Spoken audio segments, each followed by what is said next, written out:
Yun, magandang araw po sa inyong lahat, Luzon, Visayas, Mindanao, pati na rin po sa mga kababayan nating OFW dyan. Welcome po sa panibagong reaction video dito sa Makapili TV. Ngayon ito, pagkwentuhan lang po natin itong video na nilabas ni Banat Bay sa mga banat niya rito kay PNP Chief Marbel. Kasi ah, nagpa-party pa raw itong si PNP Chief samantalang yung mga pulis na nandun sa KOJC, sa Kingdom of Jesus Christ, mga pagod na, talagang exhausted. Tapos itong PNP chief natin, nagpa-party-party lang. So panoorin natin itong mga banat ni Banat Bay dito kay PNP Chief Marbel. Tingnan natin kung may punto ba yung mga pinagsasabay nito ni Banat Bay. So panoorin natin to, pero bago ang lahat, kung hindi ka pa nakasubscribe sa Makapili TV, baka pwede naman pakipindot mo muna yung subscribe button. At the same time, palike na rin po ng video. Wala naman pong bayad yan. Kaya pindot na. So ito, panoorin po natin itong mga banat ni Banat Bay dito kay PNP Chief Marbel. Buloy to, kay Buloy, lumabas ka na dyan, baka makauwi na kami. Ha? Pagod na nga kami sa'yo. Pagod na pagod? Hiyang-hiya naman sa'yo yung mga tauhan nyo sa taas. Yung mga ginawa ninyong tanga. Pinaikot-ikot nyo dyan. Tapos kayo ang magre-reklamong pagod na pagod kayo. May punto si Banat Bay, di ba? Sila pa yung nagre-reklamong pagod na pagod samantalang sila nasa opisina lang sila. Naka-aircon. Tapos ngayon ito, nagpa-party-party pa. Baka nga doon sa opisina nila, nakakatulog pa sila ng mahigit sa 8 hours. O sabihin man lang natin kung paano nakakaidlip. Tapos nakakakain pa ng masarap na pagkain, nakakapanood ng Netflix, naka-aircon, naka-electric fan, nakakapag-cellphone ng libre dahil may wifi doon sa kanilang opisina. Samantalang itong mga pulis na mga PO1 or mga corporal, mga sabihin natin yung pinakamababang posisyon po sa PNP, ayan po, natutulog na lang po kung saan sila abutan ng antok or basta makakuha lang sila ng pwesto dahil sa sobrang pagod, dahil ilang araw na silang nandyan nagbabantay na hindi sila makatanggi. Whether they like it or not, kailangan nilang sundin yung utos ng kanilang mga opisyales. So, kaya sinasabi nito yung opisyales, hindi PNP, dahil siyempre pag sinabi mo PNP, ano yan, buong organization. Ang may pagkakamali o sabihin natin itong hindi na patas yung ginagawa, yung mga opisyal lang.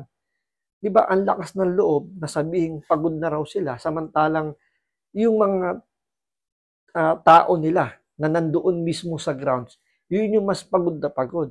Tapos makikita mo na itong PNP chief, pakanta-kanta lang at yun nga, mukhang nagpa-party-party pa.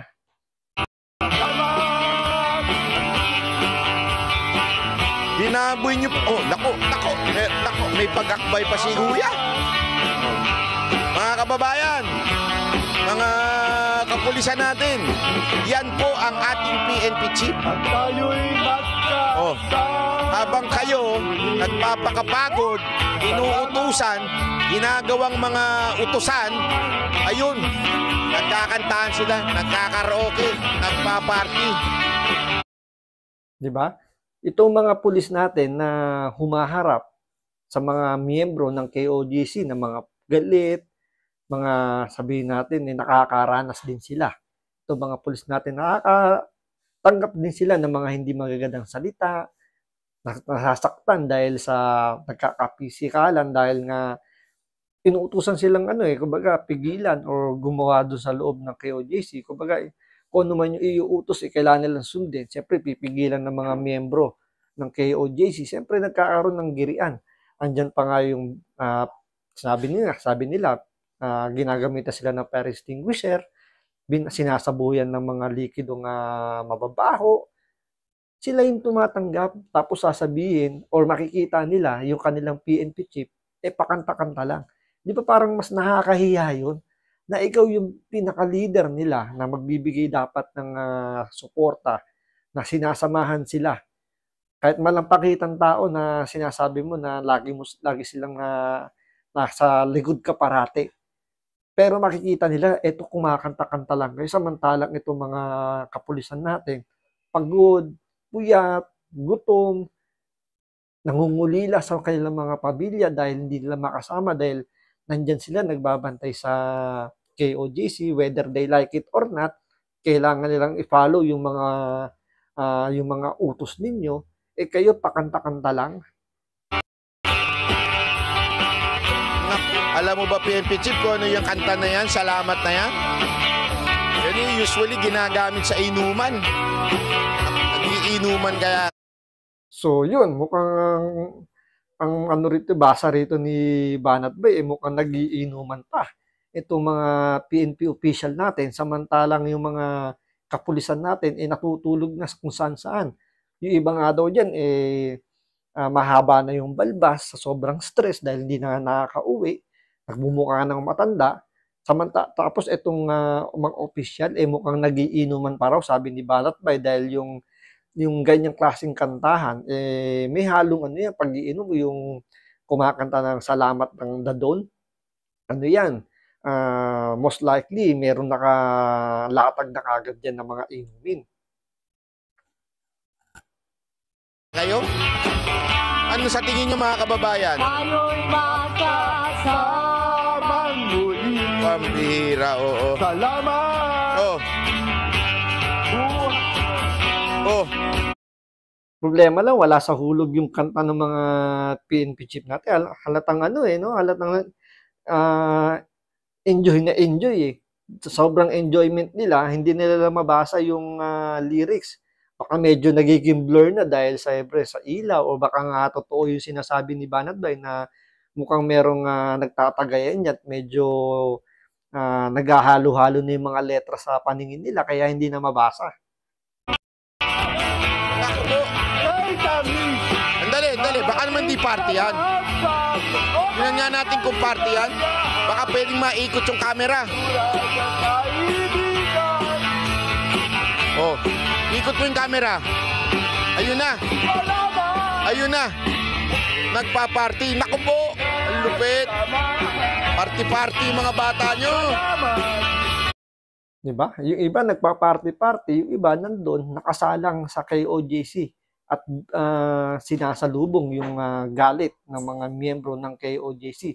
Samantalang sila pa-party-party lang. Oh, mga bossing nyo, party ng party habang kayo, ayan, pagod na pagod. So, yun. Imbis na yung mga opisyal, alam yung maging sensitive dahil sa yung mga tao nila, nagpapakahirap, nandyan, binibigay yung kanilang pagsiservisyo para sa kanilang organization, may mga leader sila na parang insensitive, na mas kinuha pang mag-party-party at sasabihin nila para daw itaas yung moral ng kanilang mga taong nandiyan sa loob ng KOJC. So, ewan ko lang kung pampataas ba ng moral yung ginagawa nila or lalong nade-degrade yung moral ng mga kapulisan. Siyempre, sila nagpapakahirap para hanapin si Kibuloy. Tapos yung kailang mga opisyales, nagpa-party-party pa raw, sabi ni Banat Bay. At mukha raw na meron pa raw nakalatag na mga inumin. Siyempre, pag sinabi mong party-party, hindi naman nawawala dyan yung latagan ng mga inumin. So, most probably, mukhang may punto si Banat Bay na yung mga opisyal natin nagkakasiyahan. Samantalang ibang mga tao nila, dun, hirap na sa paghahanap kay Kibuloy. So, tingnan natin kung mahanap nga nila dito si Kibuloy at para matapos na yung problema ng mga kapulisan natin. So, maraming salamat sa panonood. Ingat po kayo lagi. God bless.